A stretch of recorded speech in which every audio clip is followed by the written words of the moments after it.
Do you enjoy having a group of other people's parents dictate what you and your families see in theaters, as well as deter and control filmmakers and restrict them from having a much more creative freedom?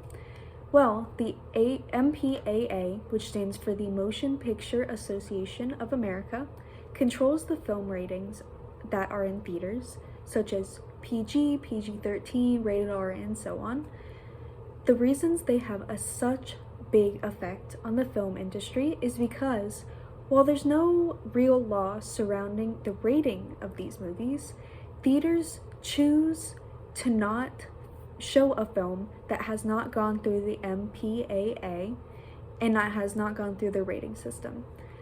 Theater releases are a very big deal for films because it can be a prime source of revenue for that film.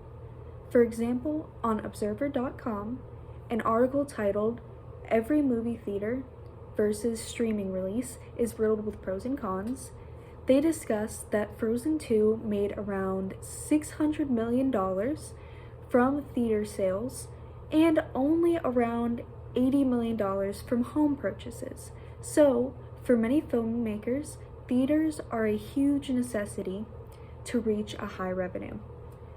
This restricts filmmakers from having full creative freedom over what they make, especially as independent filmmakers have a much harder time dealing with the MPAA.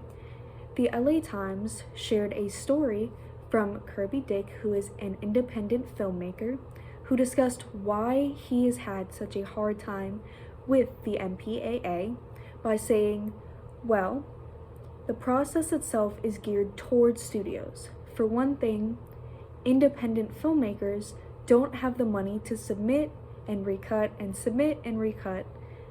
The MPAA, after all, the lobbying arm of the motion picture industry.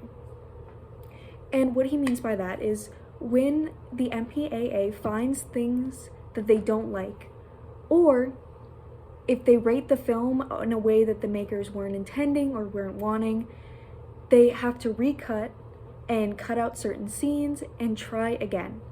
And for upcoming filmmakers that don't have access to a lot or don't have the resources to do this, to get and fit into this ultra specific parameters that these people want films to be fit into. Cutting down films not only limits independent filmmakers, but it also cuts out parts of any director's vision for their story. Have you ever seen a movie that feels like it's just missing a scene, or maybe if there's a piece of information that they're missing, that it would have been a great movie? Well, if so, you may want to point blame at the MPAA rather than the filmmakers, as they could be the reason a crucial scene is no longer there. Also, because of this horrible rating system that we have here in the US, many target audiences are unable to see a movie due to the unfair ratings.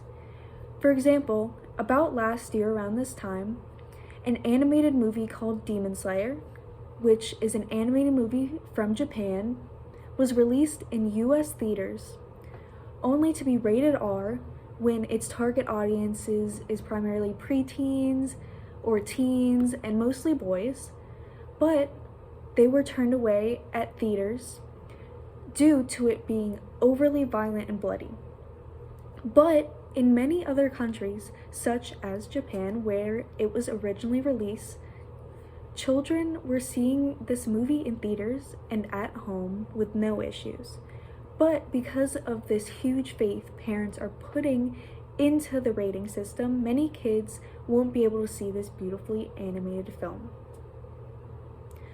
Parents themselves need to stop holding the rating system so highly, as it has many flaws, and they need to do their own research about films they are concerned about. And we need to slowly move away from this method of film rating.